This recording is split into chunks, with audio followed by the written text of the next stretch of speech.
Welcome back to the Tidarium Hangar. This is Mike. I'm coming at you with a weekly news and review for August 25th.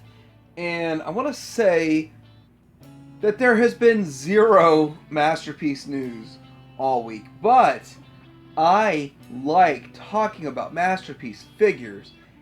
So I'm going to talk to you about Masterpiece figures and what is for sale, on sale, available. The things I'm looking at, the things I'm buying, the things that are coming in, the things that maybe you have missed that are on sale or available. So let's get right into this. Let's start with the Masterpiece. We'll talk about some Chug. We'll talk about some Legends. We'll talk about all the great stuff. Get into a little bit of Star Wars in the end. So definitely an action-packed week of news. So first off, I want to talk about this Wei Zhang version of this movie figure. And it looks good. I think that Wei Zhang does a great job. And this is KO oversized. It's big. They call it Set B. $110 at TF Direct. Now, I am a partner with TF Direct. I'm a partner with Shozi. And my newest partnership was Shozi. But TF Direct, still there. So Shozi has the Infinite Transformation IT-02, I guess is what they call this thing. And it is the Dinobot. Now I have this coming in. I will be reviewing this, comparing this to the first version of the KO, which has, well, neither of them have a good box. Kind of disappoints me. But this thing has better coloring, has some die cast. I hear it has a couple of issues, but guess what?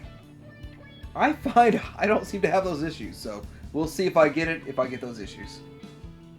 Next up, the Generation Toy Guardian GT08D Motor Defense Groove is out for $79.99 at Shozi.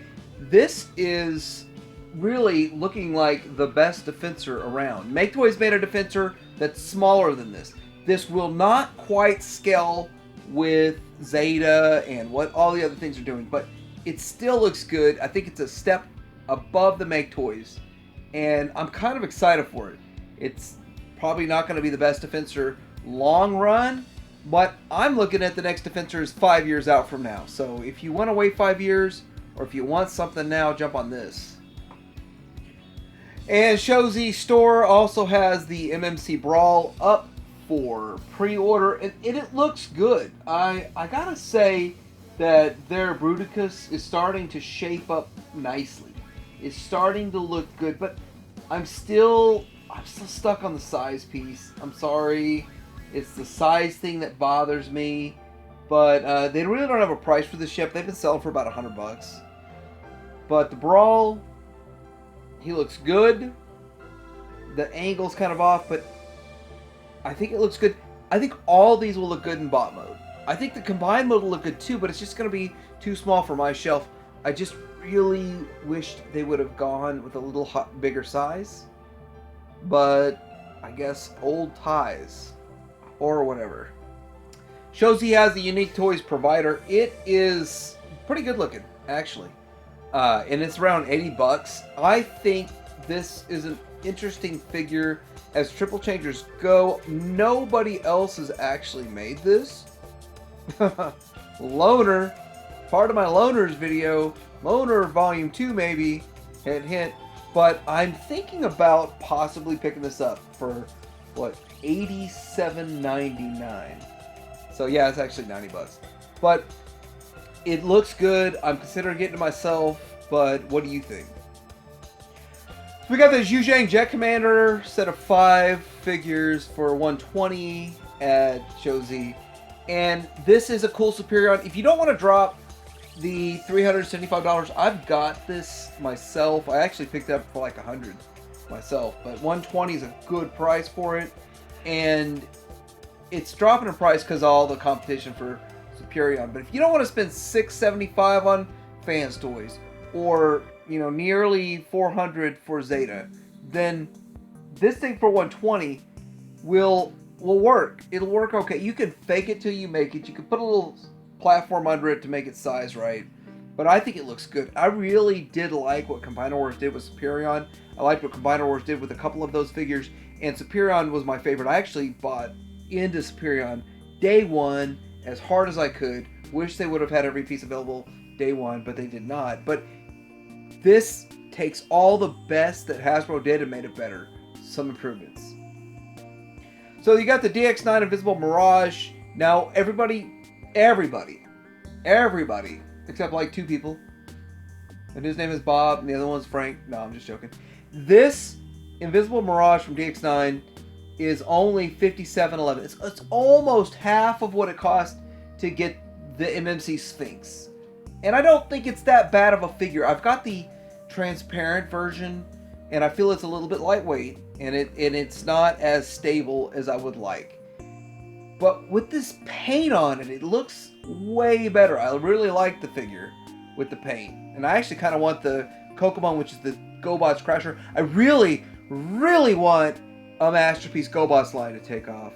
And I'd be all over that in a heartbeat. Make Toys, they've got their pre-orders up for their in-game Dirge. Everybody is concerned about the whole Make Toys. Will they keep making their Seekers and stuff?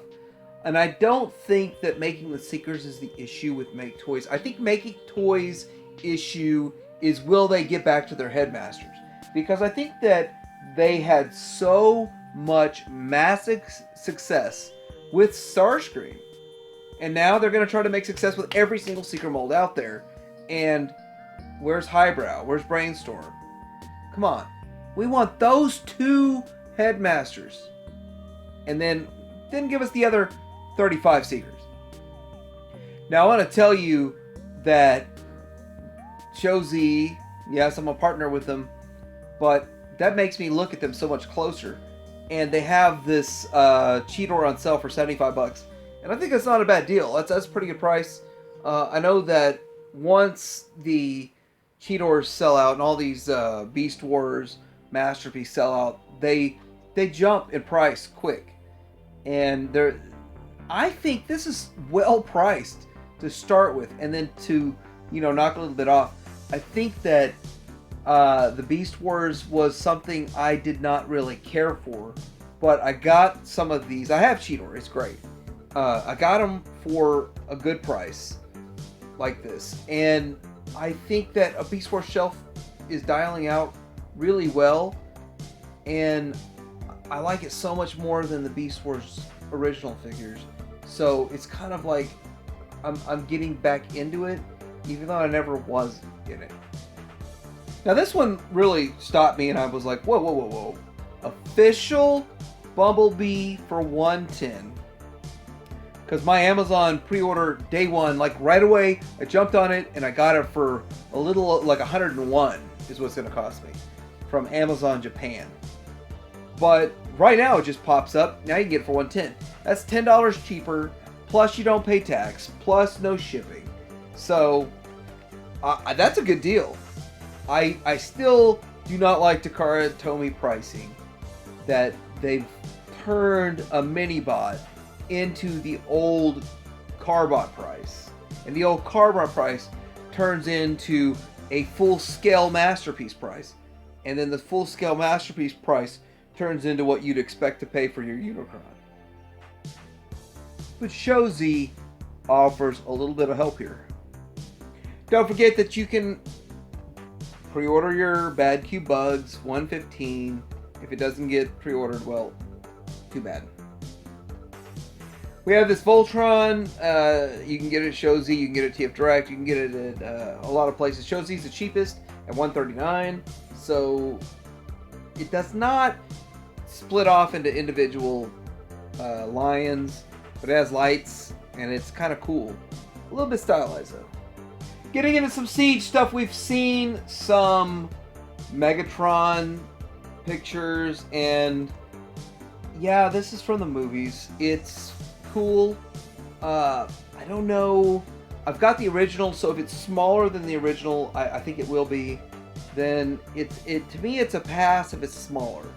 But it does look better, and it makes me, I gotta say, Studio Series makes me appreciate the Bayverse line more than I did when it came out. When it came out, I was like, I don't want to buy any of this stuff. And I got all of it for like between 10 cents and $5 each at garage sales. And that's how I amassed my collection of movie series stuff. But I want to say that I'm about to get into a rant. Oh gosh. Alright, so I absolutely adore the G1 Devastator. And when I heard that there's going to be a Bayverse movie with a Devastator in it, I was so excited.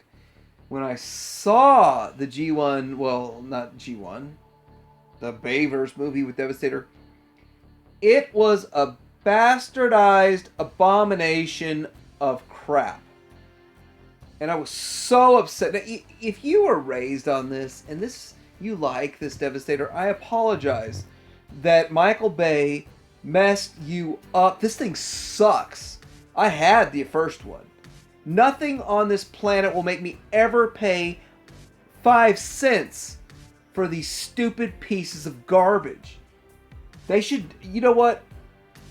Wait, thanks, because I need to save some money. And if you put something out I actually cared about, it'd make me feel better. I want to make a whole rant video about how much I hate what Michael Bay did with Devastator. You know, Michael Bay screwed up a lot of stuff on purpose just to slap G1 fans and collectors in the face and to say, you're going to pay me and watch my movie, and I'm going to discredit you. I'm going to disgust you on purpose. But nothing does it more than Devastator. That Devastator was a pure slap in every collector's face on purpose just to stroke his own ego. I might never watch a Michael Bay movie again. Moving on, Shockwave. I think it looks cool. You know, in fact, I hated the fact that it doesn't turn into a gun, but the robot mode looks cool. Parachute Man reminds me of those cheap little, quarter things out of the vending machine at Kmart, and the little quarter, you turn it and you get a little toy, and then you get the parachute guy. That's what that's about. That's pretty cool. It's been a little show in Canada that was pretty cool, and they just showed off stuff we already know. Generation Selects and their Nightbird. You know what? It's really cool that I do this, and I talk about Nightbird. I don't know who the heck Nightbird is. And one of my viewers pops up and gives me a very detailed history of Nightbird, so now I know who Nightbird is, and I really like Nightbird. It's pretty cool. That is an awesome looking figure in both modes, and so that is pretty cool. Here's Generation Select's Zetar. Yeah, not really sure, but that's interesting looking. It really makes me think of GoBots when I look at it. Next, I gotta say, I absolutely love this Siege Optimus Prime and Megatron in the cel-shaded colors. The thing is, they should have made them all cel-shaded, and this starts to make me think, where's the future of Siege? Because this thing would be almost perfect G1. It's like Hasbro wants to fly close to the sun but not hit it, and the sun is G1, and they fly close to it and don't hit it, because they know when they hit it, they'll never be able to exceed it. Because once they hit perfect G1, which they could do tomorrow if they wanted to, but once they hit perfect G1, then everything else they make forever will be lower numbers. They will never be able to exceed that whatever. So if they did it in 2020, then 2020 will be the year that they maxed out the Transformer brand. They'll never be able to beat that. We got some pictures of the Siege Astro Train, which looks great, looks amazing. This thing would look almost a masterpiece on your shelf, but then they throw it in your face, it's only going to be 7 inches. 7 inches is so close for a $50 leader figure. It should at least be 8.5, which is the other leaders. It's an 1.5 inch shorter than what they've been giving us for leader class for decades. But now, it looks so good. It's like, spend 50 on this, or wait for maybe in a year a KO oversized Wei Zhang will come out, and it will actually work on a Masterpiece shelf while you wait for 2025 when you get the Fans Toy first. Who knows? Looks good enough. I would put this on there. If you have a fancy cell, please measure your fancy cell and let me know in the comments how tall your fancy cell is. Because I think it actually is slightly bigger than fancy cell. Maybe slightly shorter. Spinnaker comes out and is showing you where it's going to be in relation to your Astro Train. And then, you know, this guy here, Crosshairs, is that his name? They just give you his actual dimensions, which is interesting and different. So if you didn't know, Hasbro Pulse now, the HasLab Unicron, it's almost up. It's getting close. There's something else that's closer, but it's getting close. And I want to say that there was a transformation video that was cool. This transformation video shows you how to transform it. And I want to say it doesn't look that hard. Like, really, it's not that hard. I think that we're going to be able to get this thing transformed in like 15 minutes or less. I might even go as far on my video as to go back and forth. Optibotomist does that. There's very few reviewers that go back and forth. Optibotomist goes back and forth, both transformations, which is very impressive, and he does it very fast. I won't be able to do it that fast, so that's why I don't do that. Real quick, blurb about Legends. We have Magic Square's Hoist, which looks great. I like Magic Square's Hoist. It is... I just don't see who's beating Magic Square these days, because they're that freaking good. So Iron Factory made a Wheeljack. I think this thing's going to be a little bit bigger than the Whiskey Jack, and it's still a bit stylized, but it's still very one in line with G1. I'm thinking about picking it up myself. Let me know what you think about this thing. Next, we have the DX9 Toys Ranton Ultra Magnus. This is a white version of the DX9 Prime, the Hutch Prime, painted white, but for only like $18.69 at Show Z. I think it's promising.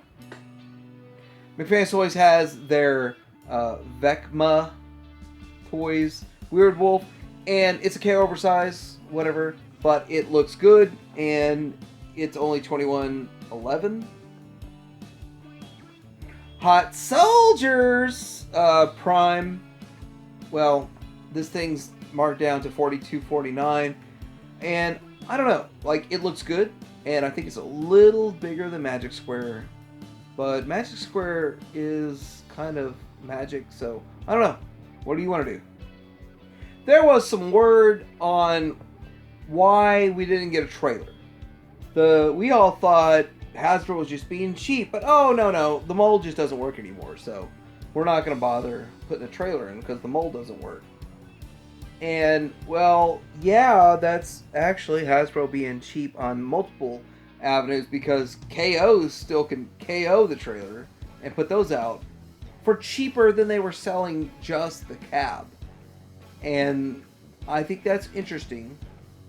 But it kind of says why the most prominent figure in Transformers was less desirable than Soundwave. I love Soundwave. But Prime should have been a bigger seller, a hotter seller, not stay on the shelves as much as Soundwave. Soundwave's selling out like days. You get 2 or 3 days on the shelf, that case is gone at $50. So I'm going to quickly discuss my transition to Star Wars. The thing about Star Wars is, when you collect Star Wars, you like buying figures that look like the G1 figures when you were a kid, with, say, the blister pack. You have a little plastic bubble. When you AFA rate one of your figures, the bubble is part of the rating. And guess what? They're getting rid of all plastic in all their packaging 2022. That's a few years away. But the reality is they'll have finished up their vintage collection, and whatever monstrosity of packaging they concoct that has no clear plastic in it whatsoever to put a figure out, I don't know. Are you going to get square boxes? And they're only like 4 inches by 2 inches by 2 inches by 2 inches? Who knows what concoction they have in mind to save 1/1000th of a cent per figure. But yes, they're doing it. I gotta tell you that collecting will be shifted drastically if you do not have blister pack figures. And there's a multitude of reasons why you can't see the figure that you're buying. You know, you don't know the paint apps.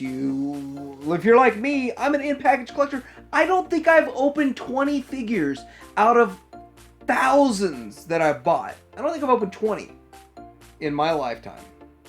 Because I collect Star Wars figures to keep them in the package. And that's the way I like them. Because Star Wars figures look better in the package than out of the package, in my opinion.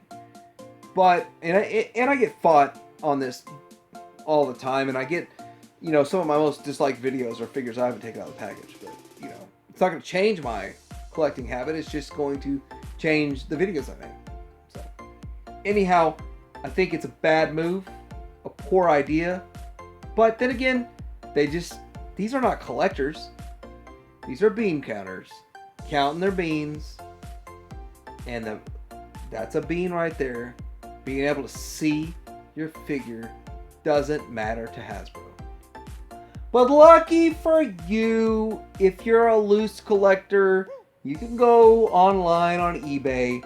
And somehow this dude on eBay keeps getting all these figures that sell out everywhere. Somehow he's getting like a nice production run of them. Loose to ship to you. For a premium. More expensive than you're paying if you got it brand new, sealed in the package. But to tell you the truth, I don't buy loose figures like this very often. I did get a Slave Leia from him. I bought from this seller. He's a reputable seller. But he's also selling retro collection figures. And, you know, hey, if you want that $50 Leia blaster, just go ahead and order this from him for $9.99 plus 5 shipping. And you have the $50 Leia blaster for $15. So go ahead and order 12 and start selling them on eBay yourself for $50, because that's what Hasbro has designed with the retro collection. If you want a yak face for your bars, now yak face is $20 plus 5 shipping. And dude doesn't like to give you much of a discount for shipping anyway. So you better order like a whole bunch to get a shipping discount. But yeah, if you want a loose back yak face for your barge, you can get it from him too. So there is going to be a very expensive new hotel, Star Wars hotel, for Galaxy's Edge. And I want to say Galaxy's Edge is underperformed in their expectations. And I really kind of don't care, because what they showed did not look like original trilogy stuff at all. They had completely gotten away from what made Star Wars and decided to go with the new franchise stuff over the original trilogy, and really segregated who's going to go there. Not the people who spend the money on Star Wars. If you're trying to capture the 12 kids that liked your new movies, then that's not the money that's going to come in at your parks. But anyway, it looks like this they're trying to get closer to original trilogy with some of these pictures in here that they're showing with this hotel. I gotta say though, it almost looks like a blend between Star Wars and Star Trek though. It's almost like they're wanting to sell Trekkies on this at the same time. Very interesting kind of concept. So Hot Toys is making a Leia and Wicket. And I gotta tell you, I'm not about the doll life, but I do say this looks good. This looks so good that you have to look a little closer and go, oh yeah, that's not a movie still. If they're making them that good that you have to look twice and go, wait, is this a picture of the movie, the actual product? I gotta commend Hot Toys, because that is awesome. They did a great job here. Last thing I want to talk about is the Mandalorian TV show. I really am excited about this. I think this show is going to be awesome. I think this show is going to give us those original trilogy feeling that we have been wanting since The Force Awakens, and The Farce Awakens didn't give me the original trilogy feelings like I thought. Last Jedi was a divestiture from the entire franchise, but I actually enjoyed it. I think this is going to bring us back to the roots. If you look at everything in this picture, you see the sand crawlers in the back. You know you're on Tatooine with all the moisture evacuators, whatever. His ship is different, it's cool, but you know it kind of feels Star Wars-ish. And you know his whole costume is just Boba Fett personified. So let me know what you think about this week's news. Like, subscribe. Let me know if there's something else that happened, especially in the Masterpiece realm, that I didn't talk about because I'd like to know it myself. But Jeremy Hanger out.